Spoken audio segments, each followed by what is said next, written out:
বিশেষ করে 28 তারিখ আমাদের বোন পারমিতার অনুষ্ঠান আছে, সেদিন আমরা আসবেন। আর একটা কথা না বললে নয়, আসলে একটা ভালো নৃত্যশিল্পী হতে গেলে বা একটা ভালো পারফর্মার হতে গেলে একটু সুন্দর মন লাগে।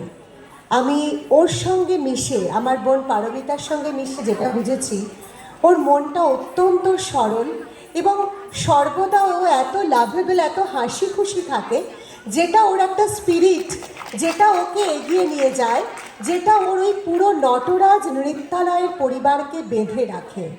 ও জগন্নাথ মহাপ্রভুর কাছে দীঘায় গিয়ে প্রথম পারফর্ম করেছে, সেটাও আমাদের সবাইকে জানিয়েছিল, দাদাকে, আমাকে, এবং আমাদের এটা একটা গর্ব যে আমাদের শহরের এরকম একটা নৃত্য প্রতিষ্ঠান সে মহাপ্রভুর কাছে প্রথম তার নৃত্য পরিবেশনার সুযোগ পেয়েছে।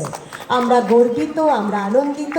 ওর অনেক উত্তরণ ঘটুক, ও আরও এগিয়ে চলুক, আর বিশ্বাস রাখি ওর পুরো পরিবার ওর সাথে আছে। আর আমাদের যিনি সঞ্চালনা করছেন, সে বোনকে নিয়ে কি বলবো, ও সুন্দর আবৃত্তি করে, ও খুব ভালো বাচিক শিল্পী। ওর উন্নতি কামনা করি, সবাই ভালো থাকবেন।